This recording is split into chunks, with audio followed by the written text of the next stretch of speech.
member for St. Albert, Edmonton. Thank you, Mr. Speaker. It is an honor to speak to Bill C-12, an act respecting accountability and transparency in Canada's efforts to achieve net zero greenhouse gas emissions by the year 2050. Let me say at the outset that the legislation before the House is nothing more than more virtue signaling from a virtue signaling government led by a virtue signaling Prime Minister.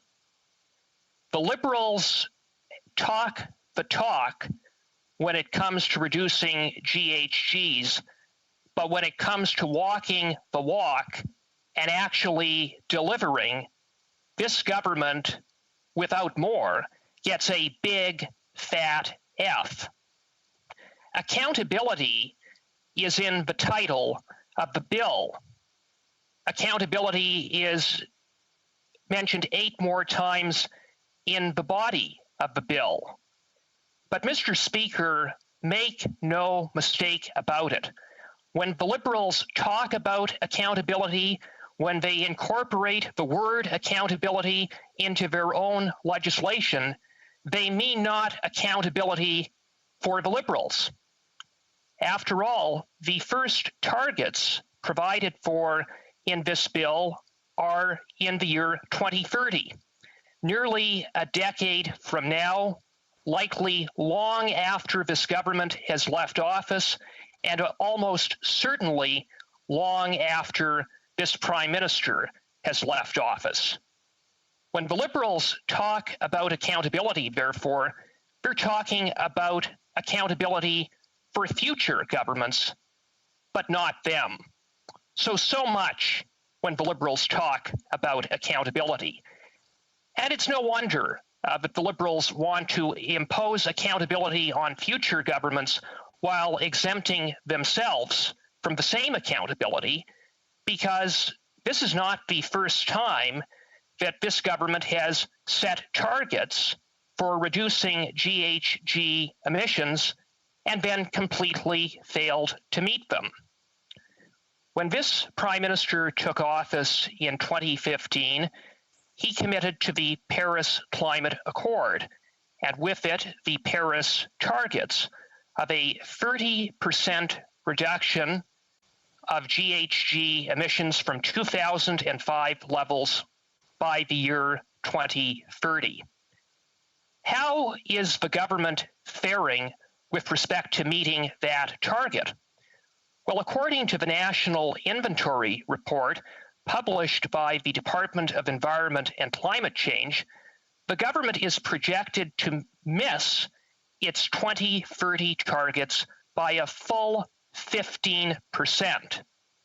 And Mr. Speaker, it's important to emphasize that the National Inventory Report is a government report. That is the government's own projection, missing the mark by 15%. And I say, in response to that projection is likely wildly optimistic, given the fact that over the last 6 years under this government's watch, GHG emissions have gone up, not down. And it's important to note that not only is this government way off from meeting its 2030 Paris commitments, this government failed to meet the previous 2020 commitment of reducing GHGs 17% below 2005 levels. Mr. Speaker, the government missed that target by a whopping 123 million tons. To put that in some context, that is the equivalent of Canada's entire agricultural sector and a good part of Canada's electricity sector. And it should be noted that while this government completely failed to meet their 2020 targets of a 17% reduction, our neighbor to the south, the United States, actually did achieve those targets set by the previous Obama administration in 2009. The U.S. actually reduced their levels, GHG levels, by 21% under the Trump administration. Mr. Speaker, I know the Prime Minister likes to compare himself to President Trump, but I certainly think he would be rather embarrassed to learn that under the Trump administration, the U.S. achieved its 2020 targets while he completely missed the mark. So what does the Prime Minister say after completely blowing the 2020 targets, being completely off track with regards to 2030? Well, the Prime Minister's answer, being the virtue-signaling Prime Minister that he is to simply pull a new number out of a hat, come up with a new, more ambitious target. Forget the fact that you can't even meet your Paris target, Mr. Speaker. Mr. Speaker, when the government tabled its budget, the government said, forget 30%, we're going to up the ante to a 36% reduction. Then, 3 days later, when the Prime Minister appeared at the Biden Climate Summit, the Prime Minister said 36%, that's nothing. That's a pittance. How about 45%? A 9% increase in terms of a commitment to reduce Canada's GHGs within the span of 3 days. Mr. Speaker, at the U.S. Biden Climate Summit, President Biden committed to a 50 to 52% reduction. How much longer is it going to be before the Prime Minister suddenly announces that, no, never mind, not 45%, it's going to be 50 to 52%? Surely the Prime Minister, being a virtue signaler, will want to outpace that of President Biden. So, heck, why not 55%, 60%, hey, maybe even 80%, Mr. Speaker? Mr. Speaker, what a sham.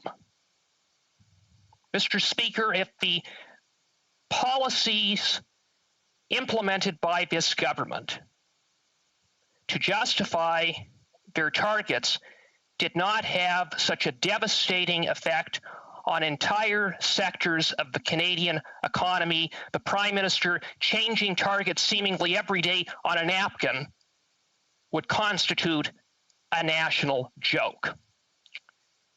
Mr. Speaker, while the Prime Minister seemingly couldn't outbid himself fast enough before President Biden lapping it up with other world leaders, there was a world leader also at the summit who leads a country that produces the most GHG emissions in the world, that being President Xi of China. What was President Xi's commitment at the summit? President Xi, Mr. Speaker, said that China would, quote, strive to peak carbon dioxide emissions before 2030, closed quote. Let that sink in. Strive to peak carbon dioxide emissions before 2030. In other words, Mr. Speaker, President Xi committed to increasing GHG emissions over the next 10 years. This from a country that contributes to 28% of global emissions and rising every day, compared to Canada's 1.5%. And what was the Prime Minister's response to President Xi's total lack of a commitment? Mr. Speaker, the Prime Minister said nothing.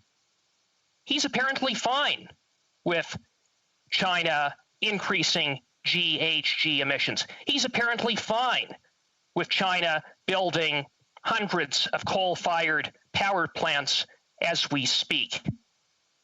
Mr. Speaker, simply put, the best that can be said for this Prime Minister's approach when it comes to reducing GHGs is that it is a wholly unserious one from a wholly unserious Prime Minister. Thank you, Mr. Speaker.